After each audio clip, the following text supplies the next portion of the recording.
Previously on Historical Geocaching, my dad, sister, and I visited the Brainerd Mission Cemetery, the last remains of an effort to educate the Cherokee Indians before they were displaced from their native homes via the Trail of Tears. Several notable Cherokees, such as Elias Boudinot and Elijah Hicks, studied here.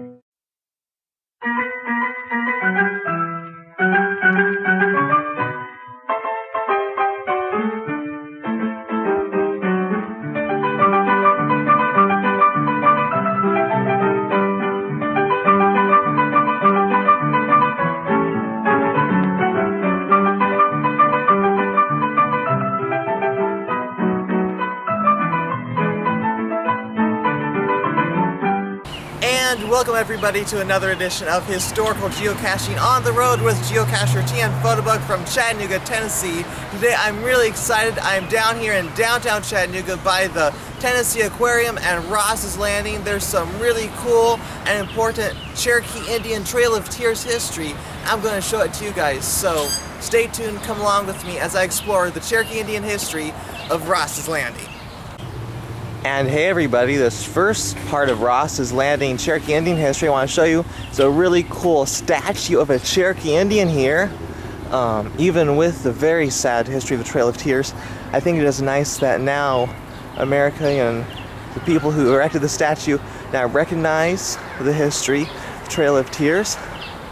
Let's come around the back. There's some markers.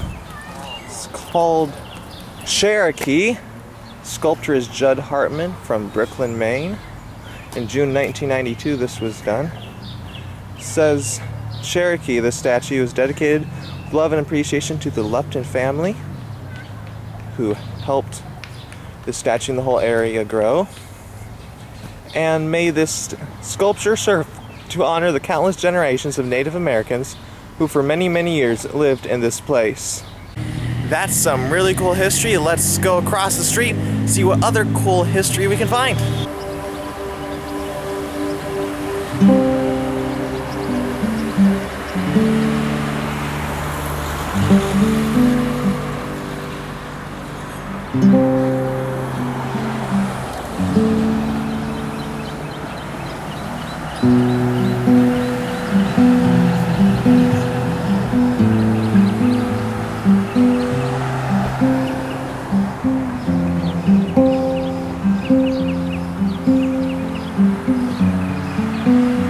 Okay folks, we are here at Ross's Landing. I found this really cool historical marker talking all about John Ross, who is a very influential Indian chief who opened up a trading center right here at what became known as Ross's Landing. Check out this awesome historical marker. It says 1790 to 1866, I think that's how long he lived. John Ross. John Ross was the grandson of John MacDonald and the son of Daniel Ross, natives of Scotland, and partners in a trading post established at Ross's Landing, right here. He dedicated himself to the education of the Cherokee Indian. John Ross is called the greatest of the Cherokee chiefs, although only 1/8 Cherokee himself.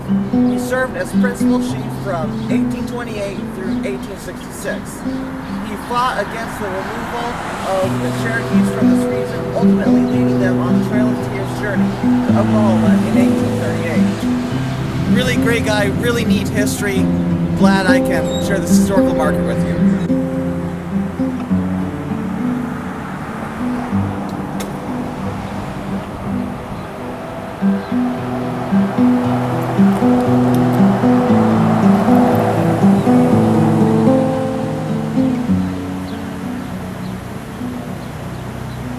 We're here now at probably one of my favorite markers here at Ross's Landing.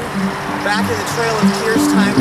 Today, Ross's Landing is a very peaceful and fun place to be, but back then, this was the spot for all the Cherokee Indians that were rounded up to Ross's Landing right here, and then sent a couple months later down the Tennessee River to Oklahoma, and just terrible living conditions, even if you can call it that.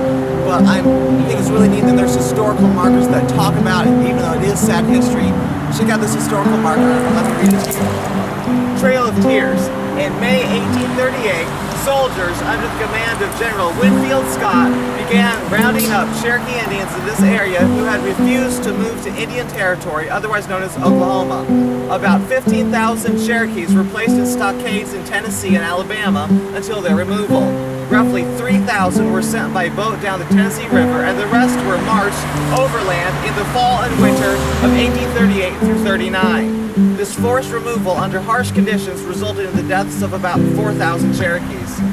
In the late June 1838, a party of 1,070 poorly equipped Indians was marched overland from Ross's Landing, right here, at Chattanooga, Tennessee, to Waterloo, Alabama, because of low water in the upper Tennessee River. Following the general route of present-day U.S. Highway 72, they camped at Bolivar, Bellefonte, and Woodville, Jackson County, Alabama. About 300 escaped along the way, and on June 26, the remainder refused to proceed from Bellefonte. The local militia, under the command of Army Captain G.S. Drain, was called out to get the group started and escorted to Waterloo.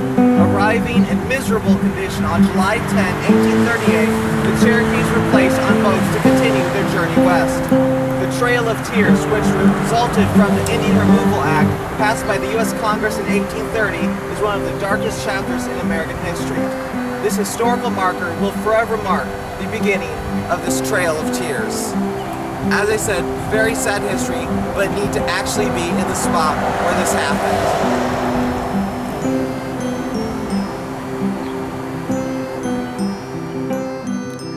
So this about wraps up my video of the Cherokee Indian Trail of Tears history here at Ross's Landing in downtown Chattanooga, Tennessee. I know I may have not had my usual enthusiasm, but I hope you still enjoyed learning, even though the very sad history of Ross's Landing here. I think it's good to remember, and hope you enjoyed it. Thank you so much for watching. Be sure to check out more of my videos at youtube.com/TNPhotobug. And until next time, this is Geocacher TNPhotobug signing out. I am indeed having a blast for the past. Next week on Historical Geocaching, come along with my dad and I to Moccasin Bend National Archaeological District, where we take in a ranger talk and actually walk on the Trail of Tears.